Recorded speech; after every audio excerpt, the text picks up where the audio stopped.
Let's go over some basics about cinematography.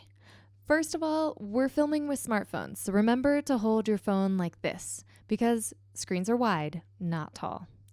But what even is a shot? A shot starts when a camera records and ends when the camera stops recording. Often that footage is trimmed down in editing, so every cut marks one shot. When you see a cut, that's the end of the shot. This is an establishing shot, which sets the scene. It can serve as a starting place to communicate the where, the what, and the when of the story. It can be used as a transition between scenes. And in terms of the frame, it's wide, so it gives us as much information as possible. But an actual wide shot is about the subject. They can be seen in full because they are far enough away from the camera. This shot can tell us the subject's relationship to other characters and to their setting. So they can look alone in a sea of people or really small in their environment. But the most common is a medium shot. For a person, the frame starts from the waist or the chest up and includes their head. This is most often used in movies because it's how we experience the world in reality. Well, before COVID made us stand at least 6 feet apart. They're not too far away, but they're not too close up. Close-ups, however, can be of any detail. Not just people, but in terms of subjects, they frame a person's head. The eyes are level with the camera's lens, which is best to read emotions and reactions.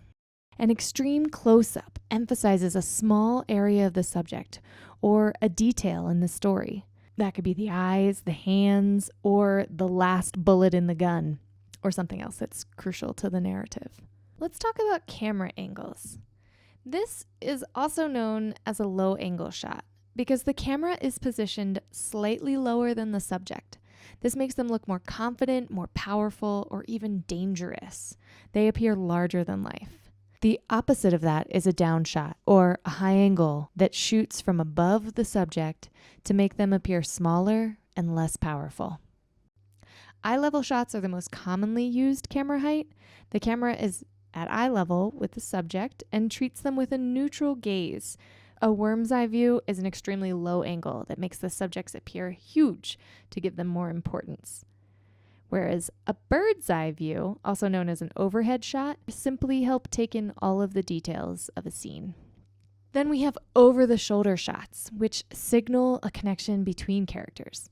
This is often used while they're talking to or looking at each other to show that interaction. This is film, so let's talk about movement.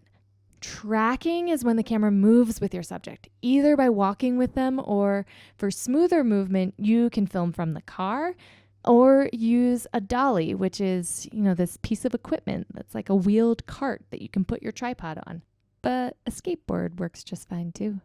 The tilt is when you move the camera up or down. When you tilt up on a character, you give them like a sense of power and dominance, rather than moving down on a character, which makes them look more vulnerable. Then we have panning, which moves the camera horizontally.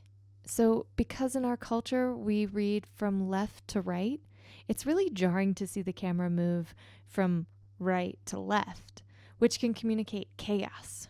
Handheld shots, well, they're just like inherently a little shaky because we're holding them in our hands and not on a tripod. But that allows you to move in any direction, not just left or right, up or down. And then you have the push in, where the camera moves towards the subject as if we're going into their world.